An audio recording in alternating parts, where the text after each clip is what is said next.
नमस्कार, सुप्रभात मित्रों। श्री कृष्णा स्मार्ट स्टडी में आपका स्वागत है। आज हम आप लोगों के लिए हिंदी पद्य भाग के पहले अध्याय का द्वितीय भाग अर्थात सेकंड पार्ट लेकर के आए हैं, जिसमें छठवें पद्यांश से लेकर संपूर्ण पाठ का ससंदर्भ व्याख्या लेकर के आए हैं। इसके पहले वाले पार्ट में हम पहले पद्यांश से लेकर पांचवें पद्यांश तक का पूरा संदर्भ, प्रसंग, व्याख्या और काव्यगत सौंदर्य बहुत ही सुंदर ढंग से करा चुके हैं। अगर उसको आप लोग नहीं देखे हों तो जा करके देख लीजिए मित्रों।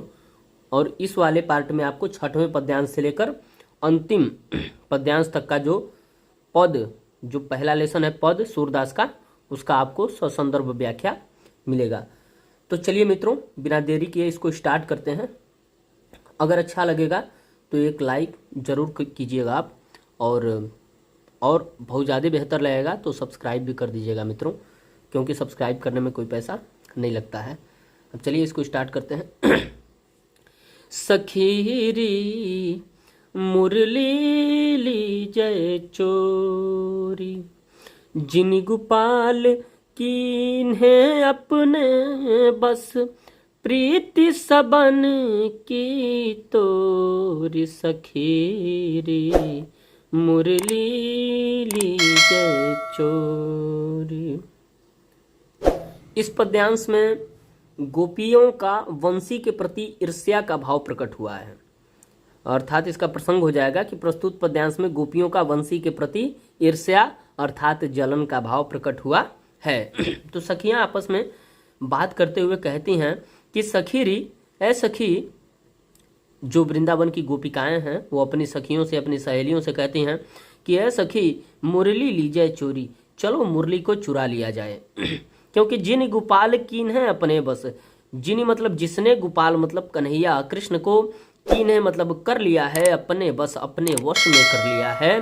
तो जिसने गोपाल को, कृष्ण को, कन्हैया को अपने वश में कर लिया है, प्रीति सबन की तोरी, प्रीति मतलब प्रेम, सबन मतलब सभी के, तोरी मतलब तोड़ करके, हम सभी के प्रेम को तोड़ करके जिसने कन्हैया को अपने वश में कर लिया है, तो चलो सखी उस वंशी को, उस मुरली को ही चुरा लिया जाए।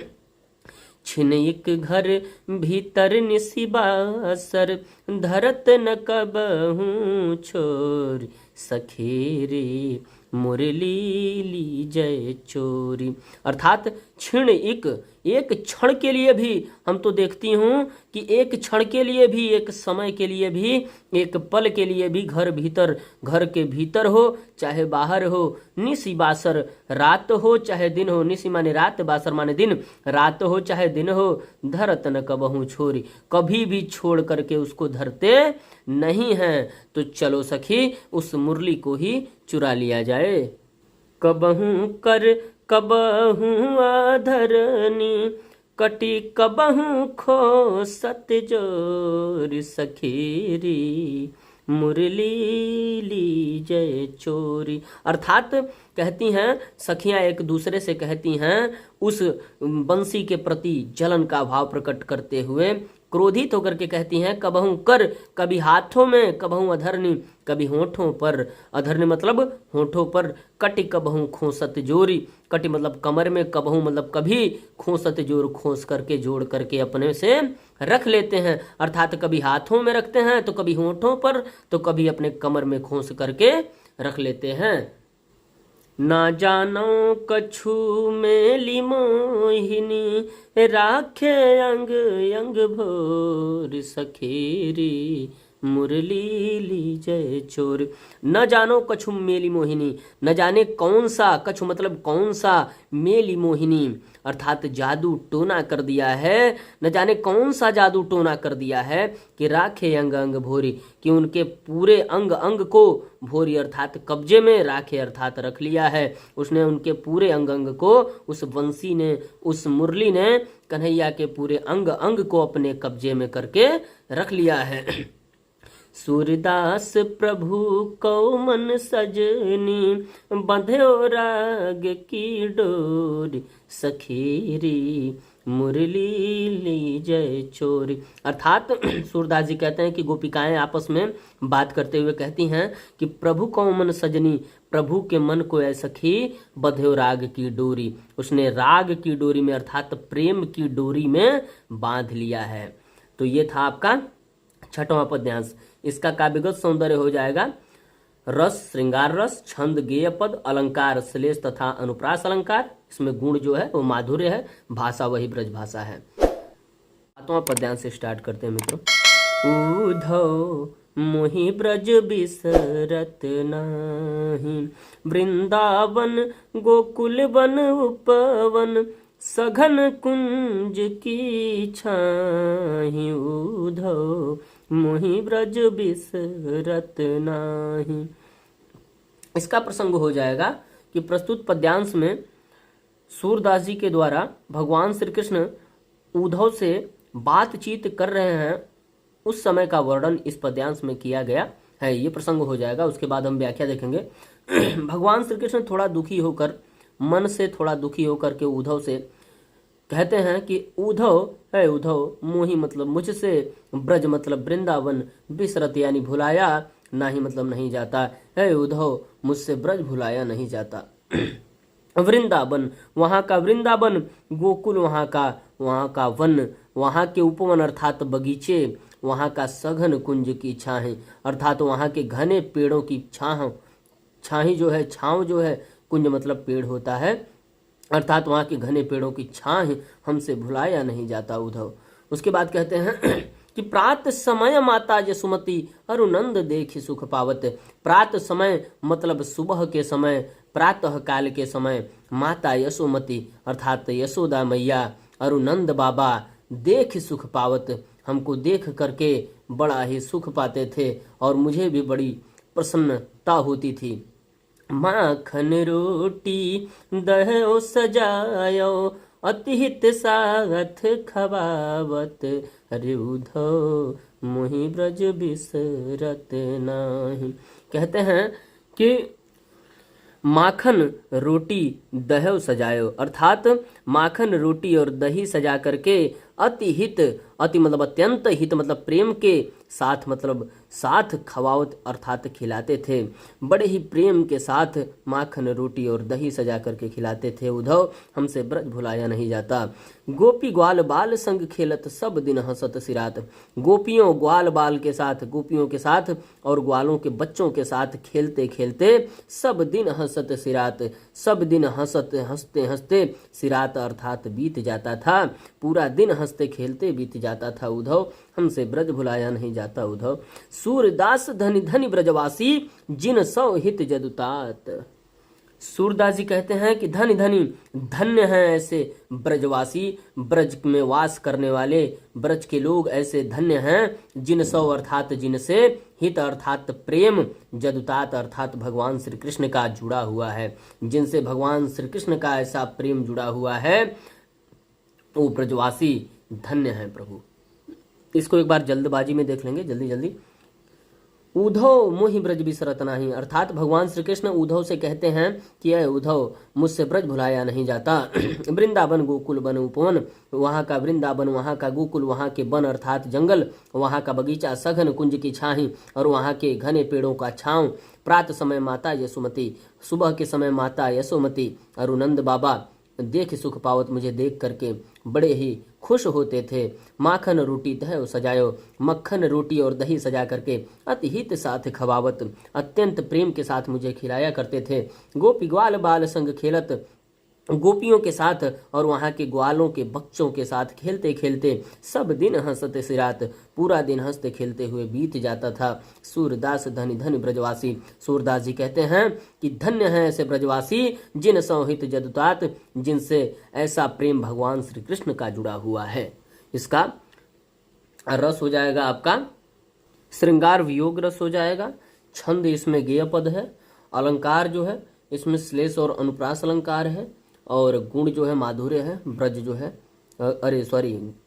भाषा जो है वो ब्रज भाषा है। तो आपका सातवां पद्यांश भी समाप्त हुआ। अंश में भगवान श्री कृष्ण अपने मित्र उद्धव को वृंदावन भेजते हैं कि जाइए उद्धव और वहाँ गोपिकाओं को आप समझाइएगा कि वो हमारे प्रेम में इतना ज़्यादा परेशान न हो, बल्कि हमसे प्रेम भाव छोड़ दें, हमसे प्रेम छोड़ दें और परम पिता परमेश्वर पर ब्रह्म की उपासना करें और भगवान की आराधना करें। और उनको आप समझाइएगा। तो उद्धव जाते हैं वृंदावन में और समझाते हैं गोपिकाओं को। तो गोपिकाएं किस प्रकार से उनको ही समझा देती हैं, ये आप लोग देखिए। बहुत ही सुंदर व्याख्यान इसमें किया गया है। कहते हैं, गोपिकाएं कहती हैं कि उद्धव मन न भये 10-20, उद्धव मन न भये 10-20, एक हुतो सो गयो श्याम संग को अवराध ईस, उद्धव मन न भये 10-20। कहती हैं कि ऐ उद्धव, मन न भये 10-20, हमारे पास 10-20 मन नहीं है, हमारे पास 10-20 को मन नहीं है। एक हु तो, एक ही तो था, सो गयो श्याम संग, वो भी श्याम के संग ही चला गया, वो भी कृष्ण के साथ ही चला गया। को अवराध है इस, को अर्थात कौन, अवराध है अर्थात आराधना करे, इस अर्थात ईश्वर की। तो आप बताओ कि ईश्वर की आराधना कौन करे, हम कैसे करें, किस मन से करें, आप बताइए। इंद्र शिथिल भई के सब बिनु, जौ देहि बिनु शीस। कहती हैं कि इंद्रियां हमारी बिल्कुल शिथिल हो गई हैं, शक्तिहीन हो गई हैं। इंद्रियां अर्थात कर्म इंद्रियां, आँख नाक कान, ये सारी चीजें बिल्कुल शक्तिहीन, बिल्कुल ऊर्जाहीन हो गई हैं। भई अर्थात हो गई हैं, केशव बिनु अर्थात कृष्ण के बिना, ज्यों देहि बिनु शीस, जिस प्रकार से बिना सिर के किसी का शरीर हो। बिनु अर्थात बिना, शीश अर्थात सिर के देहि अर्थात शरीर हो। जिस प्रकार से बिना सिर के किसी के शरीर हो, इसी प्रकार से केशव के बिना हमारी सभी इंद्रियां बिल्कुल शक्तिहीन हो गई हैं। तो उद्धव बताइए कि हम कैसे परमपिता परमेश्वर की आराधना करें, उपासना करें। उसके बाद गोपिकाएं समझाते हुए उद्धव को कहती हैं कि आशा लागी रहती तन श्वासा, जीवहि कोटि बरिस, उद्धव मन न भये 10-20। कहती हैं कि आशा लागी रहत तन श्वासा, आशा लगी रहती है, उम्मीद लगी रहती है कि उसी उम्मीद के भरोसे ही हमारे शरीर में सांस चलती रहती है।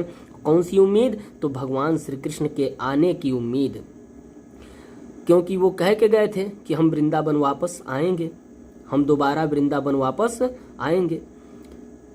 तो इस प्रकार से वो कहती हैं गोपिकाएं कि हमारी सांस जो है वो उन्हीं के उम्मीद में लगी रहती हैं। और इस प्रकार से अगर जीव ही कोटि बरिस, अगर हमको जीव ही अर्थात जीना पड़े, कोटि अर्थात करोड़ों, बरिस अर्थात वर्षों तक, तब भी हम जिएंगे। अगर करोड़ों वर्षों तक इस प्रकार से हमको उनके इंतजार में जीना पड़े, तब भी हम जी लेंगे। उद्धव तुम तो सखा श्याम सुंदर के सकल जोग के इस। कहती हैं कि तुम तो सखा हो, तुम तो भगवान श्री कृष्ण कन्हैया के तुम तो मित्र हो, श्याम सुंदर के अर्थात कन्हैया के, सकल जोग के इस, तुम तो संपूर्ण जोग के ईश्वर हो, तुम तो संपूर्ण संसार के योग के ईश्वर हो, अर्थात मिलन के ईश्वर हो। तुम तो सबको मिलाते हो, हमें भी मिला दो भगवान श्री कृष्ण से। फिर कहते हैं कि सुर हमारे नंद नंदन बिनु और नहीं जगदीश, उद्धव मन न भये 10-20।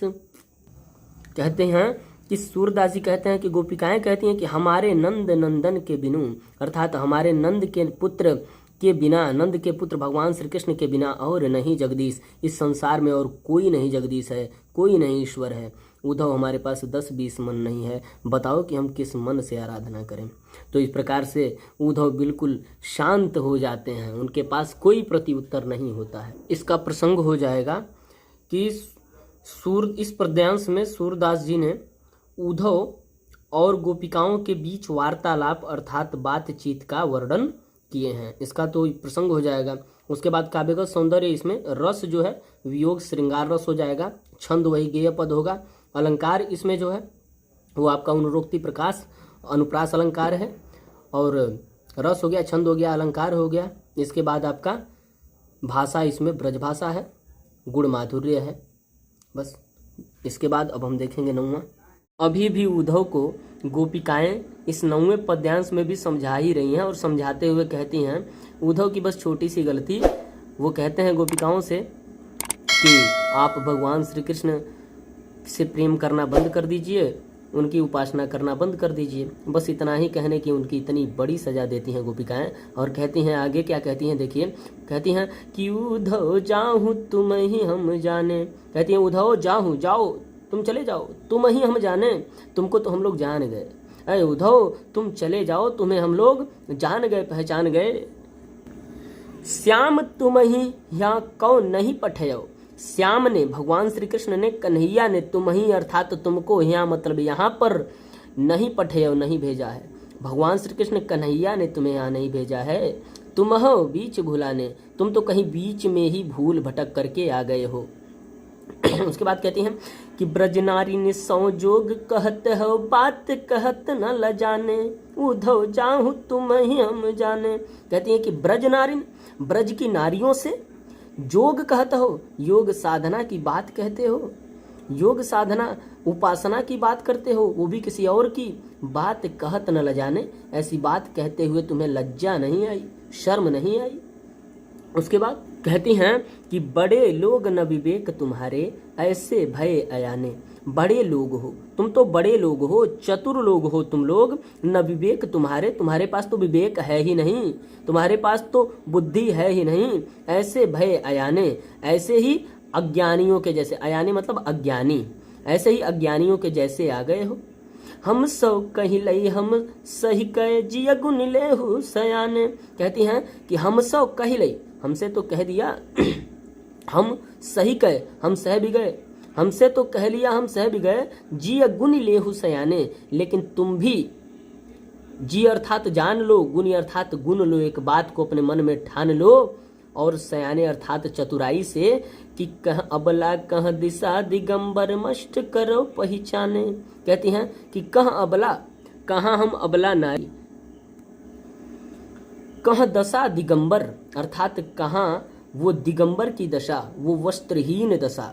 दिगंबर अर्थात दिक धन अंबर, दिगंबर का जब आप संधि विच्छेद करेंगे तो दिक धन अंबर आएगा। दिक माने होता है दिशा और अंबर माने होता है वस्त्र, अर्थात दिशाओं को जो अपना अंबर बना ले, जो दिशाओं को ही अपना वस्त्र बना ले, उसको किसी कपड़े के वस्त्र की जरूरत न पड़े, उसी को दिगंबर दशा कहते हैं। तो वो कहती हैं कि कहाँ अबला, कहाँ हम अबला नारी, और कहाँ तुम दिगंबर दशा की बात करते हो, कहाँ तुम वस्त्रहीन दशा की बात करते हो। मष्ट करो पहचाने, मष्ट अर्थात चुप करो, मष्ट करो अर्थात चुप करो, पहचाने अर्थात हम तुमको पहचान गए, हम लोग तुमको पहचान गए, तुम अब बिल्कुल चुप करो, कीप साइलेंट।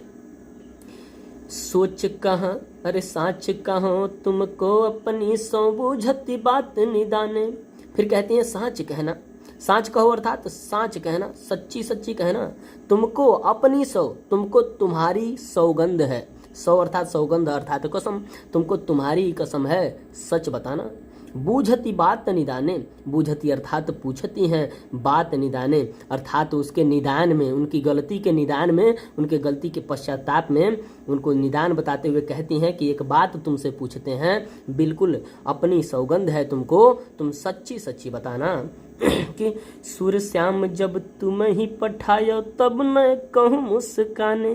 कहती हैं कि सूर्य श्याम अर्थात सूरदास जी के श्याम भगवान श्री कृष्ण जब तुम ही पठायो, जब तुम्हें भेजा, अर्थात तुम कहते हो कि भगवान श्री कृष्ण ने तुम्हें भेजा है, तो सच बताना कि जब तुम्हें भगवान श्री कृष्ण ने यहाँ भेजा तब न कहूँ मुस्काने, तब क्या वो थोड़ा भी मुस्कुराए नहीं, क्या वो थोड़ा भी मुस्कुराए नहीं हम लोगों का नाम लेते हुए। सच बताना, बिल्कुल सच बताना।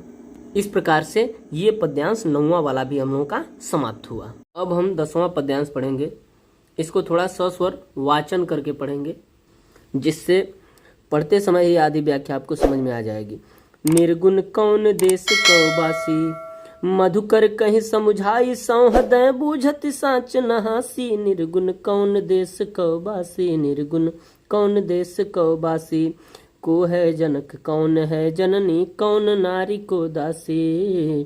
कैसे बरन भेष है कैसो की रस में अभिलाषी। निर्गुण कौन देश कौबासी, निर्गुण कौन देश कौबासी। अर्थात इसमें उद्धव जो है भगवान श्री कृष्ण के कहने पे वृंदावन में आ करके और गोपियों को समझा करके कहते हैं कि आप निर्गुण ब्रह्म की उपासना कीजिए, तो उसी पर उल्टा प्रत्युत्तर में निर्गुण ब्रह्म के बारे में उद्धव द्वारा जो बताया गया उसका उपहास करती हुई, अर्थात उस पर प्रश्न करती हुई गोपिकाएं उद्धव से पूछती हैं और कहती हैं, क्या कहती हैं? कहती हैं कि निर्गुण अर्थात जो परब्रह्म परमेश्वर हैं, जो निर्गुण ब्रह्म हैं, वो कौन देश को वासी, वो किस देश के वासी हैं, किस देश में निवास करने वाले हैं? उद्धव जी आप बताइए हमें।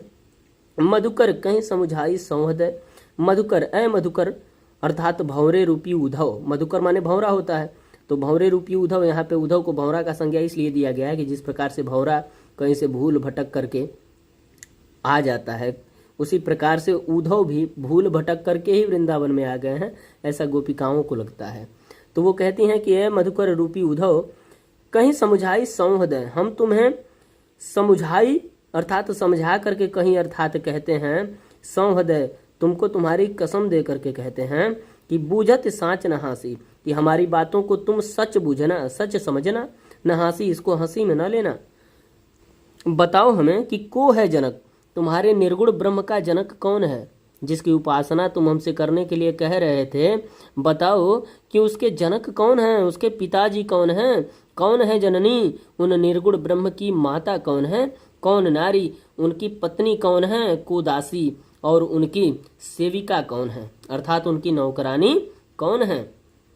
कैसे वर्ण, बताओ कि कैसे उनके रंग हैं, वर्ण अर्थात रंग है, भेष है कैसो, उनका भेष कैसा है?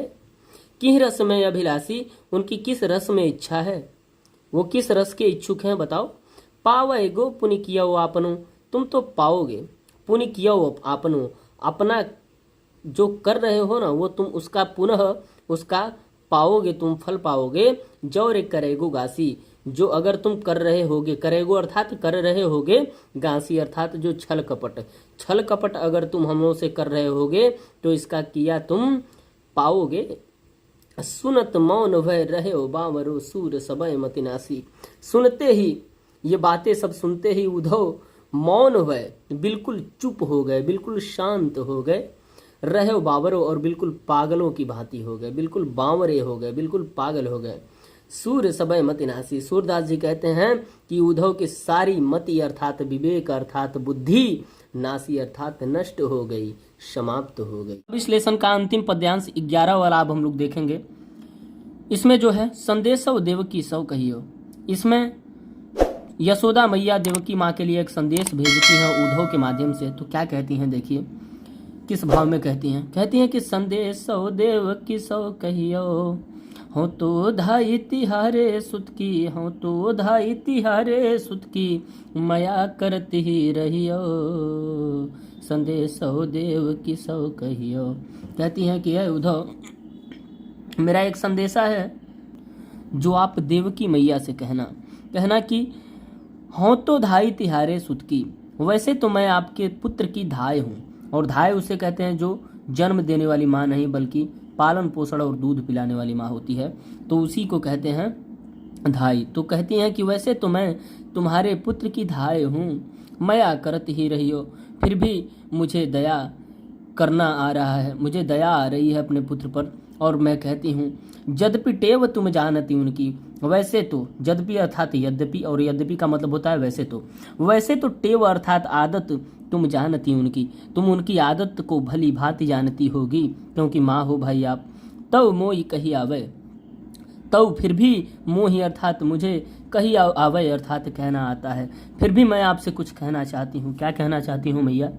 कहना चाहती हूँ कि प्रात होत मेरे लाल लड़े तय माखन रोटी भावे, तेल उबट न औरता तो जलता ही देखी भज जाते, जोई जोई मांगत सोई सोई देती, क्रम क्रम करके नहाते, सूर पथिक सुन मोहि रैन दिन बढ़ो रहत उर सोच, मेरे अलख लड़े तो मोहन भय भय करत सकोच, संदेशो देव की सौ कहियो। अर्थात कहती हैं कि प्रात होत मेरे लाल लड़े तय, प्रात होत अर्थात सुबह होते ही मेरे लाल लड़े तय, मेरे प्यारे लाल मेरे प्यारे पुत्र लड़ते अर्थात लाडले, लाल मतलब पुत्र, लाडले का मतलब होता है प्यारे, अर्थात मेरे प्यारे पुत्र को माखन रोटी भावे, माखन और रोटी पसंद आता है। तेल उबटन और तातो जल, तेल उबटन अर्थात नहाने की सामग्री है ये, तेल उबटन और तातो जल और गर्म जल, अर्थात ये नहाने की सामग्रियों को देख करके ताही देख ही भज जाते, इन सब को देख करके भज जाते अर्थात भाग जाते थे। जोई जोई मांगते सोई सोई देती, जो जो मांगते थे वो मैं ला करके देती थी, क्रम क्रम करके नहाते, तब जा करके वो धीरे धीरे करके नहाते थे। हे मैया देवकी, तो आप भी उनकी आदत को आप जान लीजिए, क्योंकि सूर पथिक सुन मोहि रैनी दिन बढ़े रहत उर सोच।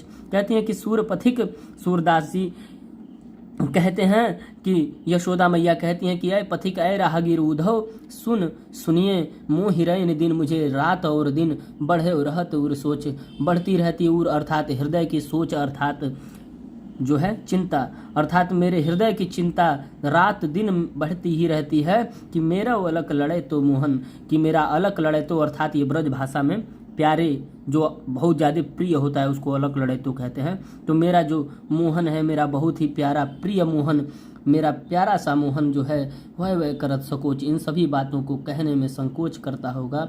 तो उद्धव ये सभी बातें आप देवकी से जाकर के कह देना, संदेश दे देना भैया, क्योंकि संदेश देने के लिए उस समय व्हाट्सएप, ट्विटर, इंस्टाग्राम, फेसबुक नहीं था भैया। तो इस प्रकार से किसी व्यक्ति या किसी चिट्ठी के माध्यम से ही संदेश जो है एक स्थान से दूसरे स्थान पर पहुंचाया जाता था। तो इस प्रकार से वो संदेश पहुंचाने के लिए उद्धव से कहती हैं। इसके बाद मित्रों, इसके प्रसंग में आप लिखेंगे कि प्रस्तुत पद्यांश में मैया यशोदा माता देवकी को एक संदेश भेजती हैं जो उद्धव के माध्यम से, जो कि वृंदावन उस समय आए हुए हैं। इसमें काव्यगत सौंदर्य हो जाएगा, रस जो है वात्सल्य रस है, छंद जो है गेय पद है, अलंकार अनुप्रास अलंकार है, भाषा जो है ब्रज है, गुण जो है माधुर्य है। इसको एक बार जल्दी जल्दी आप लोग अगर कहें तो मैं बता देता हूँ, देख लीजिए मित्रों, एकदम क्लियर हो जाएगा। संदेशो देवकी सो कहियो, अय उद्धव मेरा एक संदेशा है जो देवकी मैया से आप कह देना। हाँ तो धाई तिहारे सुत की, वैसे तो मैं आपके पुत्र की धाय हूँ, मैया करत ही रहियो, फिर भी मुझे कुछ दया आती है, मुझे दया आती है। जद पिटे वो तुम जानती उनकी, यद्यपि फिर भी आदत तुम उनकी जानती हो, अर्थात आप उनकी आदतों को जानती हो। तो मोहि कही आवे, फिर भी मुझे कहना आता है, फिर भी मैं आपसे कुछ कहना चाहती हूँ कि प्रातः होत मेरे लाल लड़ते, अर्थात सुबह होते ही मेरे प्रिय मोहन, मेरे प्रिय पुत्र माखन रोटी भावे, उनको माखन और रोटी पसंद था। तेल उबटन और उतातो जल, तेल उबटन और गर्म जल को देख करके, इन सभी नहाने की सामग्रियों को देख करके ताही देख भज जाते, तुरंत देख करके ही भाग जाते थे। जो जो मांगते सोई सोई देती, जो जो मांगते थे वो मैं ला करके उनको देती थी। क्रम क्रम करके नहाते, उसके बाद धीरे धीरे करके वो नहाते थे। सूर पथिक सुन मोहि रहनी दिन, मैया यशोदा कहती हैं कि हे सूरदास जी कहते हैं कि हे राहगीर अर्थात उद्धव रूपी राहगीर, सुन मोहि रहनी दिन, सुनो मुझे रात और दिन बढ़े रहत और सोच, मेरे हृदय की सोच चिंता बढ़ती रहती है। मेरो अलग लड़े तो मोहन, कि मेरा प्रिय मोहन, मेरा प्रिय पुत्र मोहन वह कर सकोच, इन सभी बातों को कहने में संकोच करता होगा। तो आप जा करके इन संदेशों को देवकी मैया से जरूर कह देना उद्धव।